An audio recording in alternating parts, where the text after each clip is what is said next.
Praise the Lord. Yes. Lord. Yes. Amen.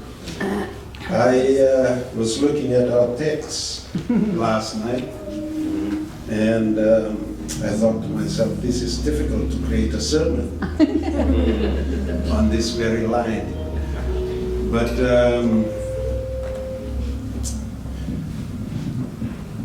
reading the scripture, one thing that I learned from it, when you read, you take your time.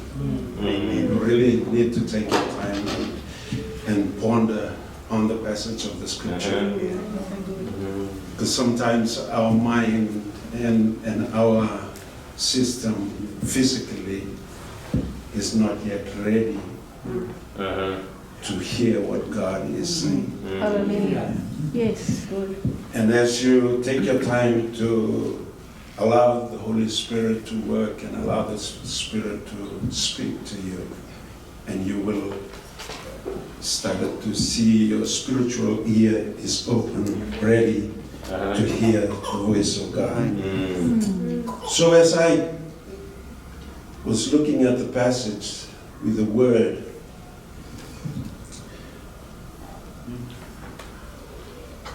Jesus was looking down from the cross. And here are two individuals surrounded by hate, surrounded by mockery, surrounded by the works of death, of crucifixion. At the same time, they find themselves at the foot of the cross. So I draw a question for us this morning, is that we really need to ask this question, where are we at this time? At this current situation in the world, as you see the rise of hate against Christianity, So good. of all of the things that is happening in the world today. You know, I like about America. America is one of the great countries that has influenced the world with anything. The world is probably willing to accept anything that comes from America. And you can see the influence that's coming from America right now. It has flooded the world, and even in New Zealand has corrupted it. And we see how leaders in the world are trying to drive out the thought of Christianity. They want to, all the leaders are making an attempt to make our society as a secular society, meaning God has to, it's absence of God. And when you know that God is absent, all kinds of stuff started to create. And now let me encourage you this morning, despite of all the happenings, negativity that you see that is happening in the world today, as long as we find ourselves at the feet of the cross, in the presence of Jesus, let me tell you, nothing. Yes. Amen. Nothing. Come on. Nothing can change us. Nothing can influence us. Amen. Amen. And I would like to encourage us with the thing that I find this morning, that these two individuals, they are not actually mother and son. But you see the words of Jesus to them, woman, take care of your son. Or what was the word? Behold your son. Son, behold your mother. And after that incident, the Bible tells us, after that, then the disciples took Mary to his home. And I draw a couple of things that I would like to share with you this morning.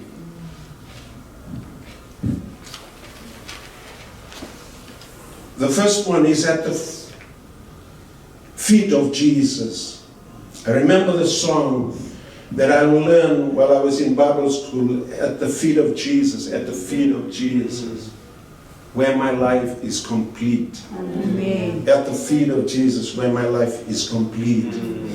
At the feet of Jesus, where you will have your revelation. At the feet of Jesus, where you will have your healing. Yes. At the feet of Jesus, where you will receive the answers to your question. Yes. Come on. So these two individuals, they find themselves at the feet of the cross, despite of all the things that were surrounding, all the negativities. And you know what? It has reached a climax because they were coming down from the valley, going up on Mount Calvary. So all the hate and all the insult and all the works of death was going up to its climax. So as the follower of Christ, desiring to be at the feet of Jesus. You know, the only way we can counter the world with all its evilness is drawing closer to Jesus. Probably the most valuable thing that you can have on this planet is your relationship with Christ. If you are looking for money, own much wealth, put the money in your pocket and put God in your heart.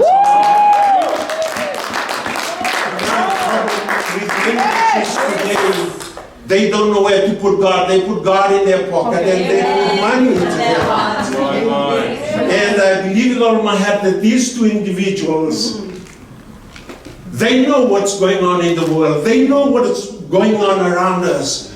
The only thing that was so important to them was looking unto Jesus. And despite of all that, not only they found themselves at the feet of Jesus, they never drive their attentions away from Jesus.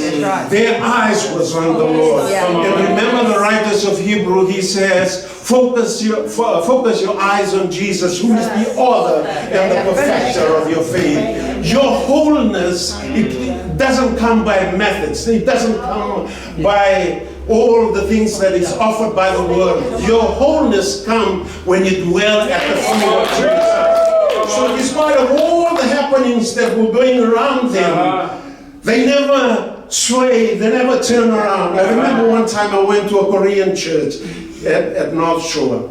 I was so surprised. This was very early in the morning, 5 o'clock in the morning. And when I went inside, even before I entered the building, the car park was packed with cars. And I thought to myself, man, this is more like a Sunday service. And when I opened the door, I looked inside, it was packed with people. And when I walked in, none of them even turned their head around. They were so focused. They were so focused. They were reading the scripture and they were praying and they were looking at the leader that was leading them. What touched me on that morning was when I went inside, I could feel the presence of God. And after the prayer session, the guy said, okay, it's time for you. You are given 30 minutes, half an hour, for you to end your prayer on your own. And as I walk out, I was like a wax melt in front of a heat. I just couldn't help myself. As I walked, I crumbled down on the altar and I started to weep. I couldn't say a thing in my prayer because I can feel the presence of God. I can feel the presence of Jesus. Thank you. And also the things that I've learned from the text is that the relationship.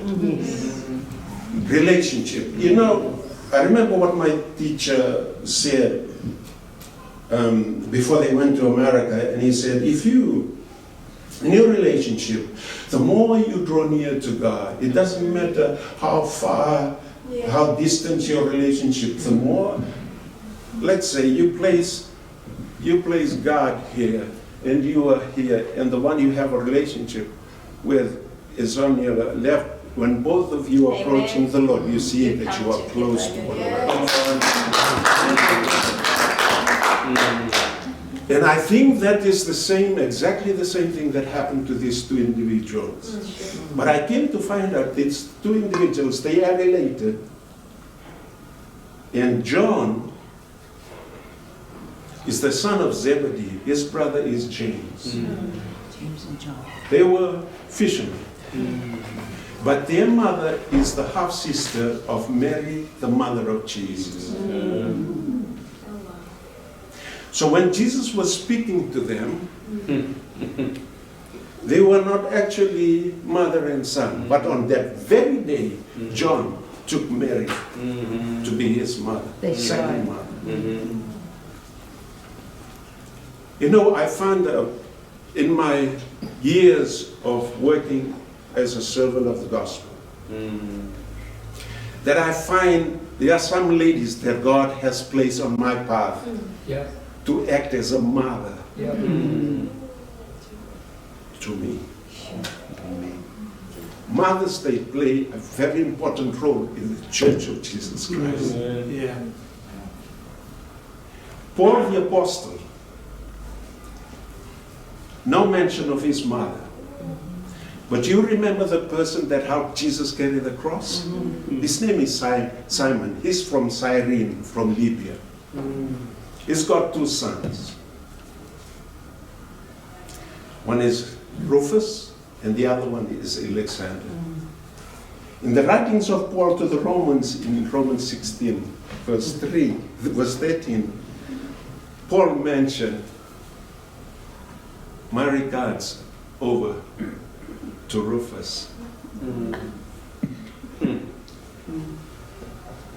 His mother, also my mother.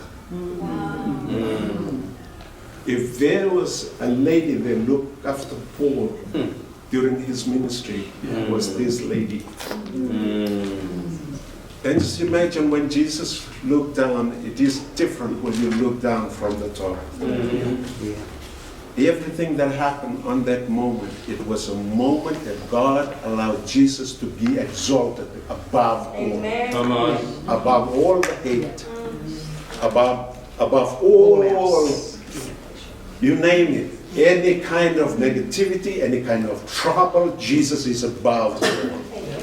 And you know what happened? What I draw as a conclusion of my message this morning, I remember the words of Jesus when he said, as the Son of Man is exalted from the earth, God will draw people unto him. Come on. Come on. When you look to your left, everyone that you see on your left, they are your brothers and sisters. Right. Look to your right, the person that you see, they are your brothers and sisters. In God, we are one. Amen. I'm disturbed to see that the disunity amongst churches today. It doesn't matter whatever denomination.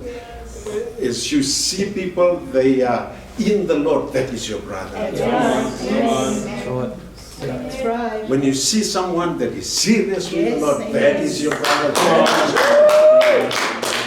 And I like about this word, woman, behold your son. Son, that's your mother. Relationship. That's right. Amen. Through Christ, we become one. He was shamefully denied, unlawfully tried, unjustly convicted, mercilessly sentenced, brutally beaten, ruthlessly mocked, savagely crucified for us,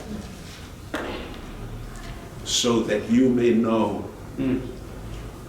what is like the love of God is. Yes. If somebody asks you, tell me, because yesterday I was working with someone and he said, tell me anything about religion that I don't know. If anybody asks you, how much God loves me, just look at Calvary. That's how much God loves you. That's how much God displayed his love towards us. And I thank God for that. God bless you all with me.